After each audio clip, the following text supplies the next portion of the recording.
ಬಹುಶಃ ನೀವೆಲ್ಲ ನಾನು ಮೌನಕ್ಕೆ ಶರಣಾಗಿರ್ತಕ್ಕಂಥದ್ದು ಈ ಸರ್ಕಾರ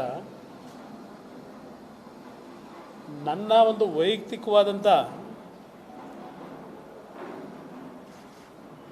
ವ್ಯವಹಾರಗಳಲ್ಲಿ ಕಾನೂನು ಬಾಹಿರವಾದಂಥ ರೀತಿಯ ವ್ಯವಹಾರದಲ್ಲಿ ಇನ್ವಾಲ್ವ್ ಆಗಿದ್ದೇನೆ ಅಂತಕ್ಕಂಥ ಒಂದು ವಾತಾವರಣ ಸೃಷ್ಟಿ ಮಾಡೋಕ್ಕೆ ಹೊರಟಿದ್ದಾರೆ. ಅದರ ಮುಖಾಂತರ ಏನೋ ಕುಮಾರಸ್ವಾಮಿನ ಎದುರಿಸಿರ್ಬೋದು ಅಂತ ನೀವು ಅನ್ಕೊಂಡ್ಬಿಟ್ಟಿದ್ದೀರೇನೋ ಗೊತ್ತಿಲ್ಲ. ಒಂದು ನೋವಿನಿಂದ ನಾನು ಹೇಳಬೇಕಾಗತ್ತೆ, ಇವತ್ತು ನಾನು ತಮ್ಮ ಮುಂದೆ ನನ್ನ ಭಾವನೆ ಹಂಚ್ಕೋಬೇಕಾದ್ರೆ ಯಾವ ವಿಷಯ ತೆಗೆದುಕೋಬೇಕು ಅನ್ನೋದು ಒಂದು ಭಾಗ. ಇನ್ನು ನನ್ನಲ್ಲಿ ಇರತಕ್ಕಂಥ ಮಾಹಿತಿಗಳನ್ನು ನಾನು ಎಲ್ಲ ಒಂದೇ ದಿವಸ ಹೇಳಲಿಕ್ಕೆ ಹೋದರೆ ಬಹುಶಃ ನಾಳೆ ಬೆಳಗ್ಗೆವರೆಗೂ ಕೂರಿಸ್ಕೋಬೇಕಾಯ್ತದೆ. ಇವತ್ತು ಅಮೇರಿಕಾದಲ್ಲಿ ಟ್ರಂಪ್ ಬಗ್ಗೆ ಅಲ್ಲಿ ಯಾರೋ ಒಬ್ಬರು ಪಾರ್ಲಿಮೆಂಟ್ ಸದಸ್ಯರು 25 ಗಂಟೆಗಳ ಕಾಲ ನಿರಂತರವಾಗಿ ಮಾತನಾಡಿದ್ದಾರೆ ಸಂಸತ್ನಲ್ಲಿ ಅಂತೇಳಿ ಮಾಧ್ಯಮದಲ್ಲಿ ಬಿತ್ತರಿಸಿರ್ತಕ್ಕಂಥದ್ದು ನೋಡಿದ್ದೇನೆ. ಬಹುಶಃ ನಾನು ಹಲವಾರು ವಿಷಯಗಳನ್ನು ಪ್ರಾರಂಭ ಮಾಡಿದ್ರೆ ಆ 25 ಗಂಟೆನೂ ಮುಂದೆ ಆ ದಾಖಲೆ ಮುರಿತಕ್ಕಂಥದ್ದಕ್ಕೆ ಇವತ್ತು ನಮ್ಮ ರಾಜ್ಯ ಇಂಥ ಒಂದು ಅಧೋಗತಿಗೆ ತಂದು ನಿಲ್ಲಿಸಿದ್ದಾರೆ.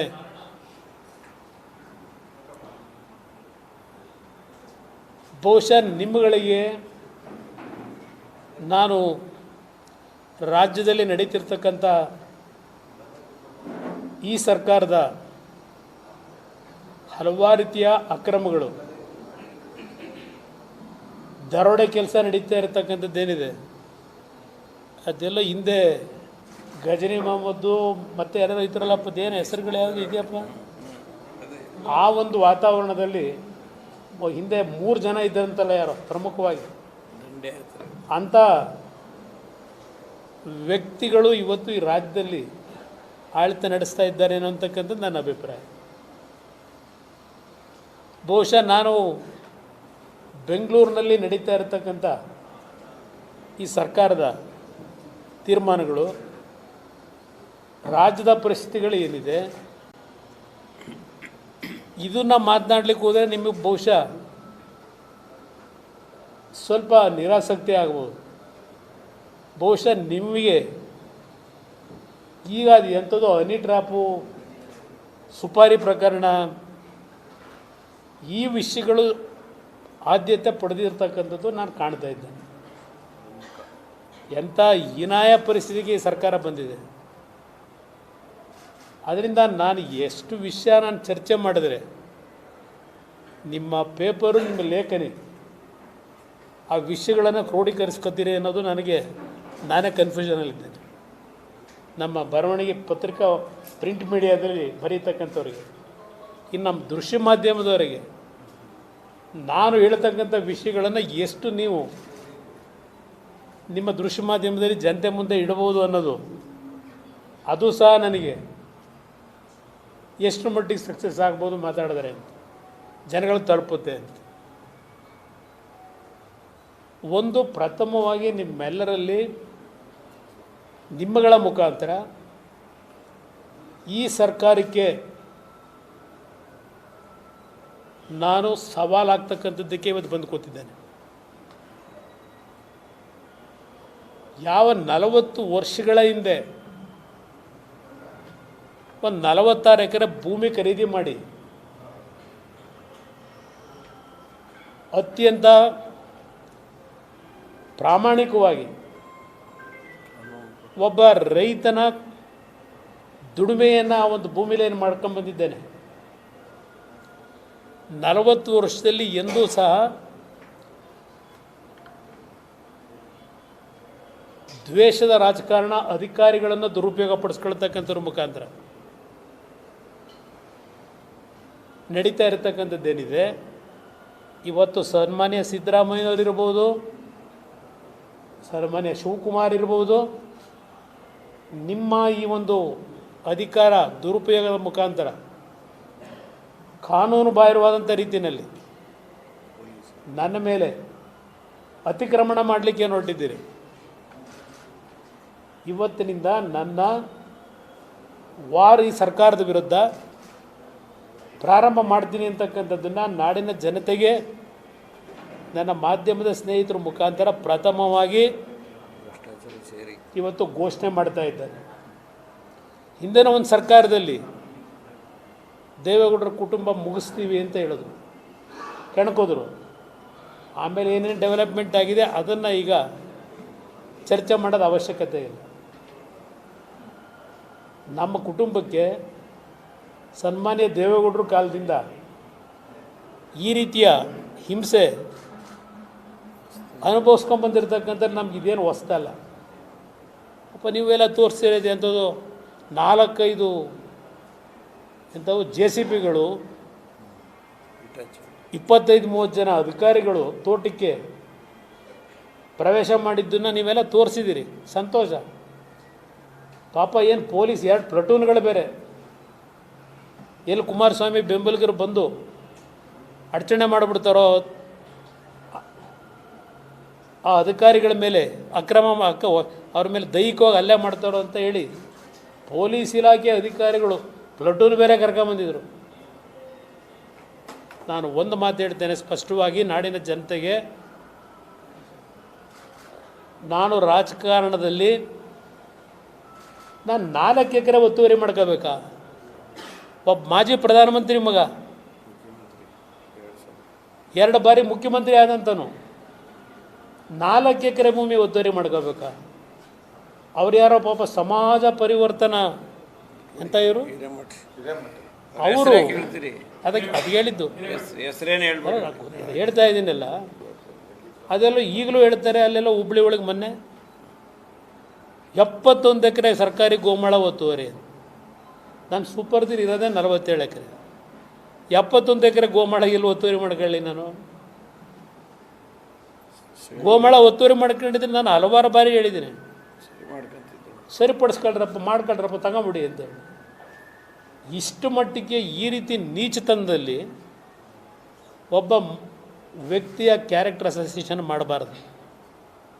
ದಾಖಲೆ ಇದ್ದರೆ ಬಿಡುಗಡೆ ಮಾಡಿ. ಅತಿಕ್ರಮಣ ಮಾಡಿದರೆ ಇಲ್ಲ ಅಕ್ರಮವಾಗಿ ಏನಾದರೂ ಸಂಪಾದನೆ ಮಾಡಿದರೆ ಆ್ಯಕ್ಷನ್ ತಗೊಳ್ಳಿ. ಇವತ್ತು ಈ ಸರ್ಕಾರದಲ್ಲಿರ್ತಕ್ಕಂಥ ಭಾಳ ವ್ಯಕ್ತಿಗಳೇನಿದ್ದಾರೆ ರಾಜಕಾರಣದಲ್ಲಿ, ಅಧಿಕಾರದಲ್ಲಿ, ಇವತ್ತು ನನ್ನ ಒಂದು ಆಸ್ತಿಯ ವಿಷಯದಲ್ಲಿ ರಾಜ್ಯದಲ್ಲಿ ನಾಡಿನ ಜನತೆ ಮುಂದೆ ಏನೋ ಕುಮಾರಸ್ವಾಮಿ ಅಪರಾಧ ಮಾಡಿದ್ದಾನೆ ಅಂತಕ್ಕಂಥದ್ದು ಬಿಂಬಿಸ್ಲಿಕ್ಕೆ ಏನು ಹೊರಟಿದ್ದೀರಿ?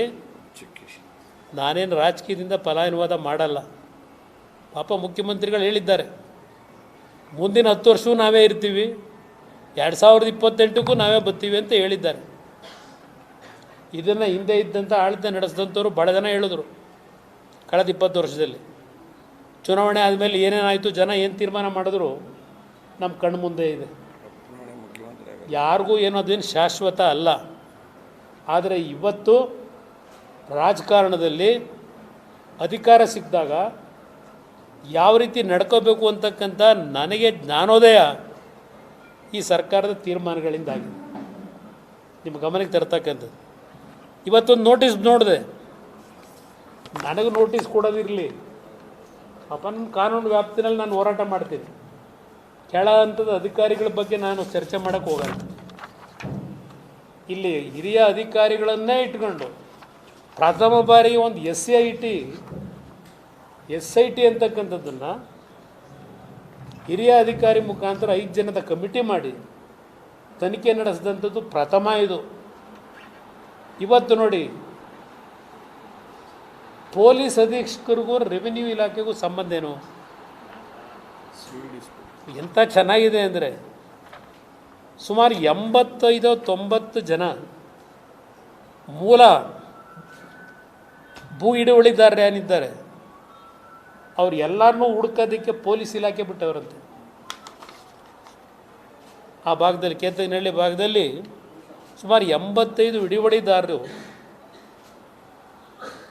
ಅವ್ರನ್ನ ಹುಡ್ಕೋದಕ್ಕೆ ಪೊಲೀಸ್ ಅಧೀಕ್ಷಕರು, ಜಿಲ್ಲಾ ವರಿಷ್ಠಾಧಿಕಾರಿ ಅವ್ರ ಮುಖಾಂತರ ನೋಟಿಸು, ಯಾರೋ ಚಿಕ್ಕರಂಗಯ್ಯ, ಕೇತಗನಹಳ್ಳಿ ಗ್ರಾಮ, ಪೊಲೀಸ್ ನೋಟಿಸು, ಚಿಕ್ಕರಂಗಯ್ಯ ಬಿನ್ ಚಿಕ್ಕದೇವಯ್ಯ. ಆದ ನಿಮಗೆ ಈ ಮೂಲಕ ತಿಳಿಯಪಡಿಸುವುದೇನೆಂದರೆ, ನೀವು DC ಚಂದ್ರಶೇಖರ್ ಬಿನ್ ನೀಲಕಂಠಾಚಾರ್ ರವರಿಗೆ ಕೇತಗನಹಳ್ಳಿ ಗ್ರಾಮದ ಸರ್ವೆ ನಂಬರ್ 7/3ರಲ್ಲಿ ಸುಮಾರು 25 ಗುಂಟೆ ಜಮೀನನ್ನು ಸೇಲ್ ಡೀಡ್ ನಂಬರ್ 1992-93/1784 ಹಾಗೂ ಡಿ ರಾಜಣ್ಣ ಬಿನ್ ಲೇಮ್ ದೊಳ್ಳಯ್ಯ ರವರಿಗೆ ಕೇತಗನಹಳ್ಳಿ ಗ್ರಾಮದ ಸರ್ವೆ ನಂಬರ್ 8/6 ಸುಮಾರು 1 ಎಕರೆ ಜಮೀನನ್ನು ಸೇಲ್ ಡೀಡ್ ನಂಬರು ಮಾರಾಟ ಮಾಡಿದ್ದು, ಈ ಸಂಬಂಧ ತಮ್ಮ ವಿಚಾರಣೆಯ ಅವಶ್ಯಕತೆ ಇರುವುದರಿಂದ ಸದರಿ ಜಾಗಕ್ಕೆ ಸಂಬಂಧಪಟ್ಟ ಪೂರ್ಣ ದಾಖಲೆಗಳೊಂದಿಗೆ 8/4/22 ಬೆಳಗ್ಗೆ 11 ಗಂಟೆಗೆ ಅಪರ ಪೊಲೀಸ್ ಅಧೀಕ್ಷಕರು ಜಿಲ್ಲಾ ಪೊಲೀಸ್ ಕಚೇರಿ ರಾಮನಗರವರ ಮುಂದೆ ತಪ್ಪದೇ ಹಾಜರಾಗುವುದು. ಪೊಲೀಸ್ ಇಲಾಖಾ ಪೊಲೀಸ್ ಅಧಿಕಾರಿಗೂ ಸೇಲ್ ಡೀಡ್ ತಗೊಂಬನ್ನಿ ಅಂತ ಏನು SP, ಇದು ಅಡಿಷನಲ್ SP. ಈ ರೀತಿ ನೋಟಿಸ್ ಕೊಡೋದು ಎಲ್ಲಾದರೂ ದೇಶದ ಇತಿಹಾಸದಲ್ಲಿ ನಡೆದಿರೋದುಂಟಾ? ಪಾಪ ಮನೆ ಮುಖ್ಯಮಂತ್ರಿಗಳು ವಿಧಾನಸಭೆಯಲ್ಲಿ ಹೇಳ್ತಾ ಇದ್ರು, ಸತ್ಯವನ್ನೇ ಹೇಳುವೆ, ಸತ್ಯವನ್ನು ಹೇಳದೆ ಇನ್ನೇನು ಹೇಳಲ್ಲ, ನಾನು ಹೇಳುವುದೆಲ್ಲ ಸತ್ಯ ಭಾಷಣ ಮಾಡ್ತಿದ್ದು ನೋಡಿದೆ ಕೂತ್ಕೊಂಡು. ಇದು ಯಾವನಾದರೂ ಸ್ವಲ್ಪ ಪರಿಜ್ಞಾನ ಇರೋನು, ಇದು ಪ್ರಕರಣ ನಂದಲ್ಲ, ಇದು ನಮ್ಮ ಪಕ್ಕದ ಭೂಮಿಯವರು ಚಂದ್ರಶೇಖರ್ ಅಂತ ಡಾಕ್ಟ್ರು, ನಮ್ಮ ನೆಂಟನೂ ಅಲ್ಲ, ಯಾರೋ ಆಚಾರರು, ನಮ್ಮ ಸಮಾಜದವೂ ಅಲ್ಲ. 92ರಲ್ಲಿ ಭೂಮಿ ಖರೀದಿ ಮಾಡೋನೆ, 92ರಲ್ಲಿ. ಇವತ್ತು 2025 ಇಲ್ಲ. ಇವ್ರ ಮೇಲೆ ಯಾರಾದರೂ ಕಂಪ್ಲೇಂಟ್ ಕೊಟ್ಟವರ? ಈಗ ಇವರಿಗೆ ಪೊಲೀಸ್ ಅಧಿಕಾರಿ ನೀನು ಡಾಕ್ಯುಮೆಂಟ್ ತಗೊಂಬ ಅಂತ ಕರೀತಾನೆ ಅಂತ ನೋಟಿಸ್ ಕೊಟ್ಟು, ಇದೇನು ಆಡಳಿತ ಅಂತ ಕರಿತೀರಾ? ಕುಮಾರಸ್ವಾಮಿ ಮನೆ ಹಾಳು ಮಾಡಬೇಕು ಅಂತ ಮಾಡ್ಕೊಳ್ಳಿ, ಪಾಪ ಆ ಬೇರೆ ಅಮಾಯಕರುಗಳನ್ನ ಅವ್ರನ್ನೂ ಇವತ್ತು ಚಿತ್ರಹಿಂಸೆ ಕೊಟ್ಕೊಂಡು, ಪೊಲೀಸ್ ಅಧಿಕಾರಿಗಳನ್ನ ಈ ಕೆಲಸಕ್ಕೆ ಬಿಟ್ಕೊಂಡು, ಯಾವನ್ರಿ SIT ಅವನು? ಏನಿದೆ ಪವರ್ ಅವನಿಗೆ? ಇಷ್ಟ ಬಂದಂಗೆ ಮಾಡ್ಬೋದಾ ಸರ್ಕಾರದಲ್ಲಿ? ಅದ್ರಲ್ಲಿ ಕೆಲವು ರೆವೆನ್ಯೂ ಆ್ಯಕ್ಟ್ ಅಂತಕ್ಕಂಥದ್ದನ್ನು ನಾವೇ ಅಳವಡಿಸಿದ್ದೀವಿ. ಈ ರೀತಿ ಉಂಟಾ? ನನಗೆ ಕೊಟ್ಟಿರೋದು ಒಂಥರ ಬಿಡಿಯೋದು. ಸುಪ್ರೀಂ ಕೋರ್ಟಲ್ಲಿ ಕುಮಾರಸ್ವಾಮಿಗೆ ಹಿನ್ನಡೆ ಅಂತ ಹೇಳ್ಬಿಟ್ರಿ. ಚಂದ್ರಶೇಖರ್ ಅಂತ ಅವನಿಗೆ ನೋಟಿಸು SP ಕೊಟ್ಟ, ಅಡಿಷನಲ್ SP ಕೊಟ್ಟವ್ರಿಗೆ. ನನ್ನ ಜಮೀನು ಪಕ್ಕದಲ್ಲಿ ಅವ್ರ ಮೇಲ್ಗಡೆ ಡಾಕ್ಟ್ರು ಬಿಡದೆಲ್ಲ ವಾಸ ಅವರೇ ಅವರು.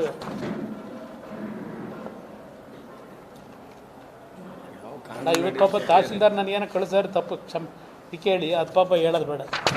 ಪಾಪ ಅವ್ರಿಗೆ ಯಾತಕ್ಕೆ ತೊಂದರೆ ಕೊಡಲಿ, ಅಧಿಕಾರಿಗಳೇನು ಹೇಳೋರೆ ಪಾಲನೆ ಮಾಡಿದ್ದಾರೆ ಅಷ್ಟೇ. ಇದು ಬೇಕಾದ್ರೆ ಕಾಪಿ ಕೊಡ್ತೀನಿ ಇಟ್ಕೊಳ್ಳಿ ನಿಮ್ಮ ಹತ್ರ. ಆದ್ರೆ ಒಂದು ಬ್ರದರ್ ಹೇಳ್ತೀನಿ ನಿಮ್ಮ ಮಾಧ್ಯಮದ ಸ್ನೇಹಿತರ ಮುಖಾಂತರ, ನಾನು ರಾಜಕಾರಣಕ್ಕೆ ಬರೋದಕ್ಕಿಂತ ಮುಂಚೆ ಸಿನಿಮಾ ಹಂಚಿಕೆದಾರ ಇದ್ದಾಗ ಕೊಂಡ್ಕೊಂಡಂಥ ಭೂಮಿ